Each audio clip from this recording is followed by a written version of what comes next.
Why hello there, it is time to look at more Zine Month projects, because as stated in the last video, I am now going beyond Zine Quest to Zine Month. But before I get into the zines, I do want to give a special shout out to Crowdfunder, who are doing their own tabletop nonstop thing, so, you know, they've got their own tabletop game related February event going on, but that's not what I'm giving them a shout out for. I was having a bit of trouble browsing through the tabletop nonstop projects because they were just displayed in a random order, so I tweeted at Crowdfunder suggesting that, you know, perhaps next year they could include the option to view them in newest first. But what they ended up doing was just adding a newest first view, like literally within an hour of me making this comment. And I really, really appreciate a company that listens to their users to that extent. But now on to the zines, starting with The Last Hand, a horror role-playing game. You know, maybe work on that subtitle a little bit. Which is a GM-less survival horror game, a thing that in itself is not that interesting, but what is interesting is that they have a Texas Hold'em inspired card-based system. And I'm honestly not normally that fond of card-based systems because a lot of card-based systems are just using cards as a randomizer in place of dice. Especially in a lot of the more narrative-focused games that rely a bit on draw a card and then look it up on a table, which very easily could have been a dice. Like seriously, how many of the recent slew of tarot-based games really needed to use a tarot deck and couldn't achieve the same goals with more common equipment?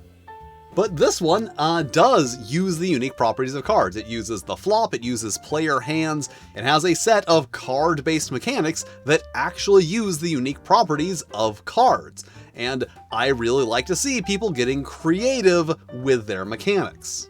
So when I see card-based mechanics that go deeper than just you draw a card and a thing happens, I tend to think it's an interesting idea. And up next we have 1 Million Random Dice Volume 1, which is the most, let's just say, unique project that I have seen thus far in this year's Zine Month. And basically, before reliable random number generators were an accessible thing, when you needed a random number for like science reasons, you would literally just go to a book that had a whole bunch of random numbers in it. And that is literally what this is. It is just a collection of random die results for assorted dice types. A random number book focused at tabletop gaming, which is a thing I am fairly confident nobody has done before. Now, purportedly it is only going to have 33,800 numbers in it, not actually 1 million. I guess that's why it's volume 1. I think we need like 30 volumes or so to reach 1 million. But you know, 1 million is a big number. Like this video in its native resolution is 1280 by 720. That is a bit less than 1 million pixels. So 1 million is a really big number. And, you know, hopefully this will do well, and then we can get those other 29 versions and complete the 1 million die rolls. And up next, BURGERPunk the RPG, which is a game set in the aftermath of the Cola Wars, and is, in simplest terms, a fast food themed post-apocalypse. It is also powered by the apocalypse, so if you do not like Apocalypse World, you are probably not going to like this. Personally, I am indifferent towards Apocalypse World, so I think this is a pretty cool idea. I like when someone takes a very absurd idea and just runs with it, and that is really what they've done here. Taken this bizarre idea of a fast food themed wasteland and created this whole very interesting looking world and a wacky game for you to play in it. Also, the art they've shown off so far does look amazing, and this is just the kind of weird thing I like, so once again, probably no surprise that this receives this video's Golden Flumph, an award that I made up to give to weird things. But now on to the non-Kickstarter projects, starting with Grotty Gobbo's Tea Grotto, which is currently funding on Crowdfunder. And is actually from the first week, but I didn't see it during the first week, so I'm talking about it now. And it's just a cute little journaling game about a goblin tea grotto.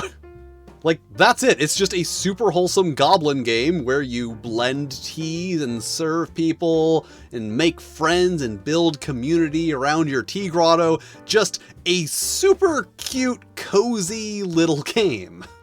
So just a warm, cozy little experience, which I realize is more than a little off-brand for me, but, you know, I can have varied interest. I can like cute things too, in addition to all the weird shit I'm into.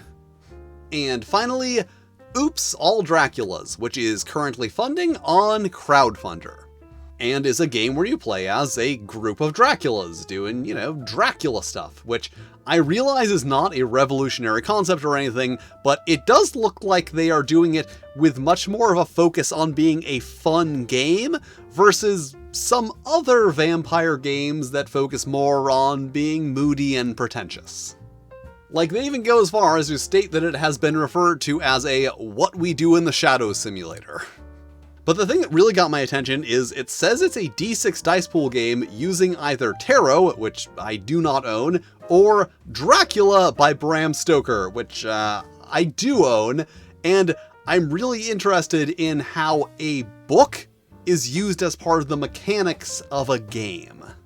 Also, I'm just really in favor of using Dracula as a generic term for vampire.